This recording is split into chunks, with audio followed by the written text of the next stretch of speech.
Good morning, students. We discussed the second chapter of your Flamingo book. Take out page number 18. In the last class, we discussed about the second story, which is a story of a bangle maker boy named Mukesh. So the author described the poor condition or the very vulnerable condition of the people living in Firozabad who all were engaged in making the bangles. So today again we continue the same story. Page number 18, second paragraph. Savita, a young girl in a drab pink dress, sit alongside an elderly woman soldering pieces of glass. अब सविता एक young लड़की है जो कि colourless या थोड़ा जिसका colour थोड़ा धुल चुका है, वो पिंक कलर की ड्रेस पहनी हुई है और एक एल्डर वुमेन के साथ बैठी हुई है और ग्लासेस को जोड़कर बैंगल्स बनाने का काम कर रही है. As her hands move more mechanically like a tongs of the machine, I wonder if she knows the sensitivity of the bangles she helps make. अब जो सविता है उसके जो वो जिस तरीके से बैंगल्स बना रही है तो उसके हैंड्स उसी तरीके से मूव कर रहे हैं जैसे किसी मशीन के हैंड्स मूव कर रहे हो. तो जब ऑथर ने उसको बैंगल्स बनाते हुए देखा तो शी थॉट कि क्या सविता को ये जो बैंगल्स है उसका क्या महत्व है, क्या इम्पोर्टेंस है, इसके बारे में कोई नॉलेज है भी या नहीं. It symbolizes an Indian woman's सुहाग auspicious in marriage. तो सविता को इस बारे का कोई भी आइडिया ही नहीं कि जो बैंगल्स हैं वो इंडिया में जो वुमेन्स के सुहाग के लिए उसको इम्पोर्टेंस दी जाती है या मैरिज में उसको गुड ओमेन मतलब शुभ संकेत के रूप में उनको दर्शाया जाता है. It will dawn on her suddenly one day when her head is strapped with a red veil, her hand dyed red with henna and her red bangles rolled onto her wrist. अब dawn on her means realize. अब सविता को ये जो bangles है, glass bangles, इनकी importance कब समझ में आएगी जब एक दिन उसका सिर रेड कलर के घूंघट से ढक दिया जाएगा, उसके हाथों पर रेड कलर की मेहंदी लगा दी जाएगी और उसकी कलाइयों पर रेड कलर की चूड़ियां पहना दी जाएंगी. She will then become a bride और उस दिन वो दुल्हन बनेगी और उस दिन उसको रियलाइज होगा कि what is the importance of these glass making bangles. Like the old woman beside her who become one many years ago. और उसके बाजू में जो ओल्ड वुमेन है उसको इस चीज का रियलाइजेशन है क्योंकि वो भी इसी तरीके से बहुत साल पहले ब्राइड बन चुकी है. She still has bangles on her wrist but no light in her eyes. उसके हाथ में तो अभी भी चूड़ियां हैं लेकिन उसकी आंखों में कोई भी उजाला नहीं है.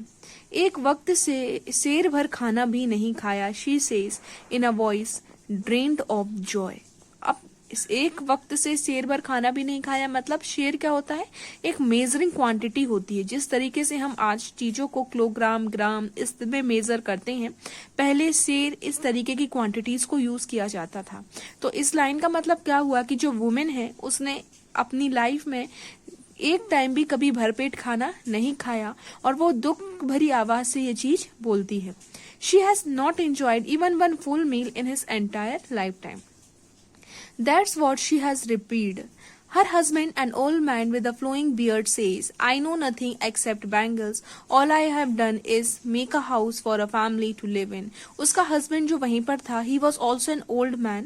और वो क्या कहता है कि उसको कुछ भी नहीं आता, सिर्फ एक ही काम आता है, that is to make bangles. और उसने अपनी पूरी लाइफ में जो कुछ कर पाया है वो अभी तक बैंगल बनाने से, वो सिर्फ एक काम कर पाया है कि उसने घर बनाया है अपनी फैमिली को रहने के लिए.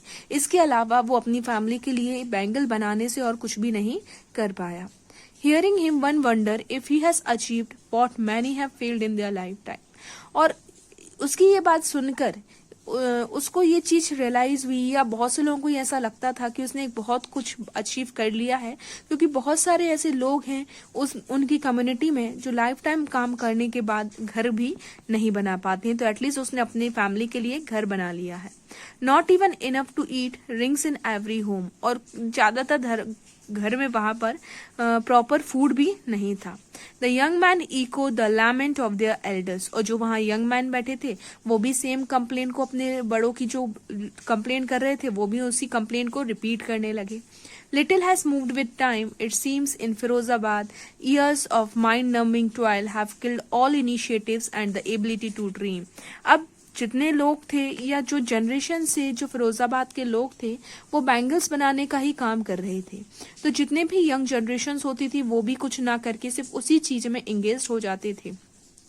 अगर वो कुछ करना चाहते भी थे तो भी वो उस काम को नहीं कर पाते थे और वो इस माइंड नंबिंग मीन्स बोरिंग काम में लगे हुए थे और वो जो ना ही आगे कुछ इनिशिएटिव ले पा रहे थे और ना ही कुछ नया सोच पा रहे थे।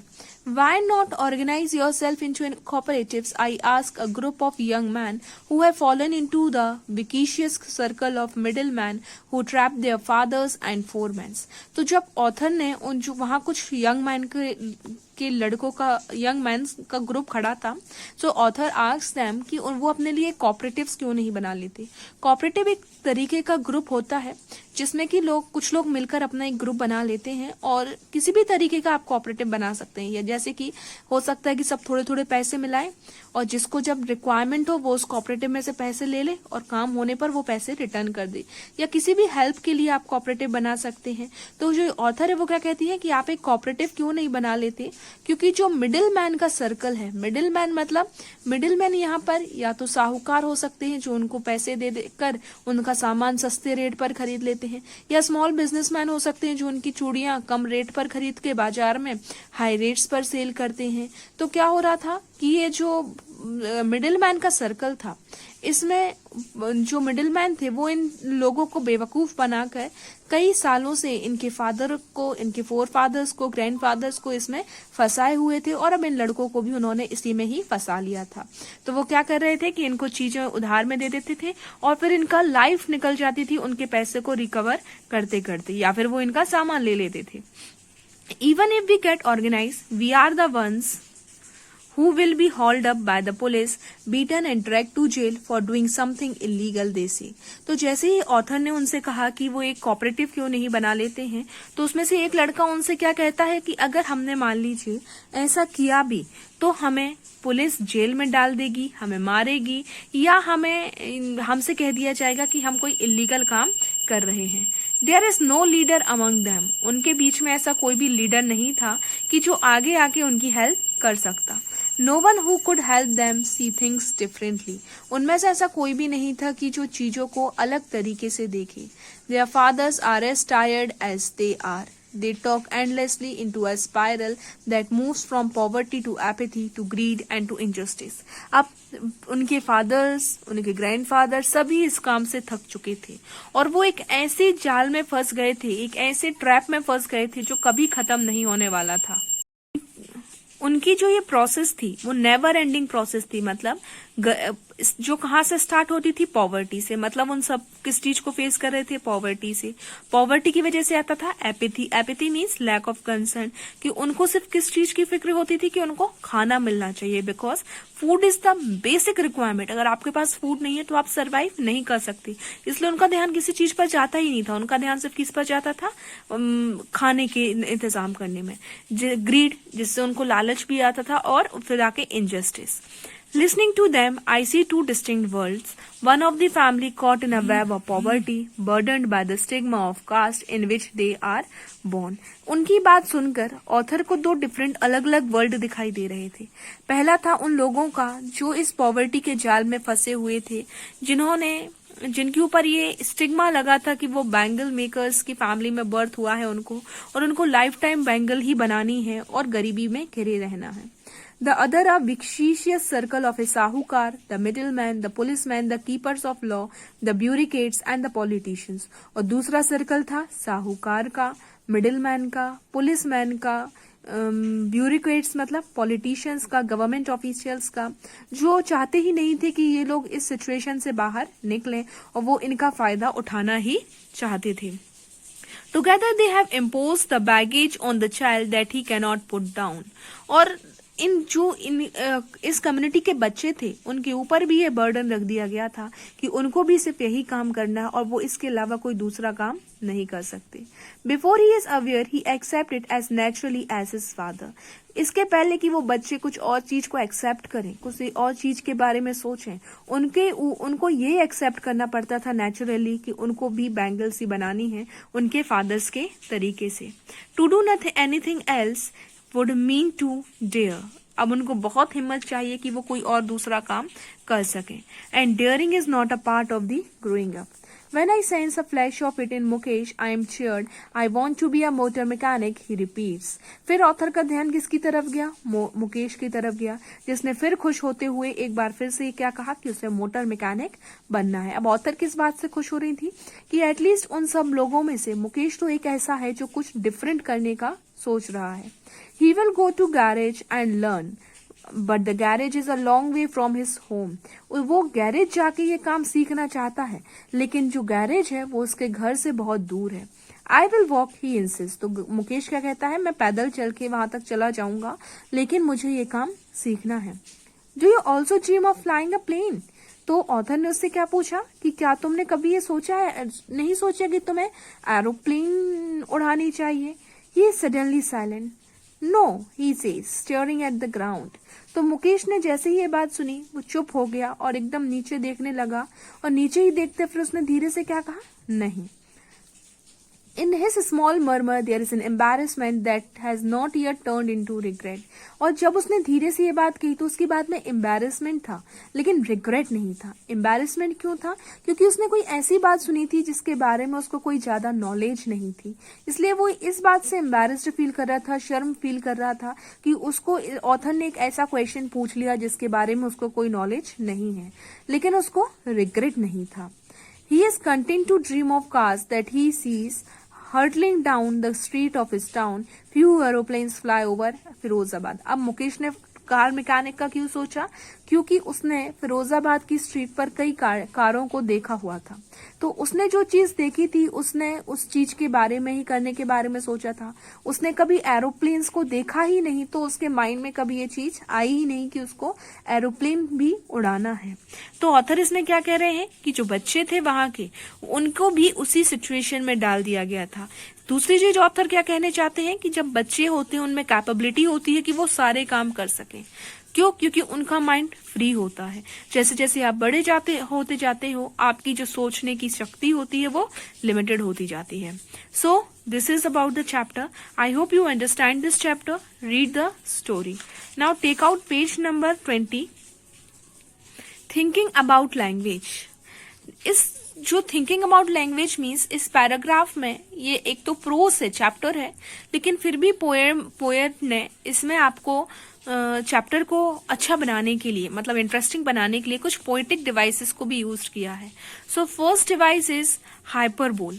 Hyperbole is a way of speaking or writing that makes something sound better or exciting than it really is.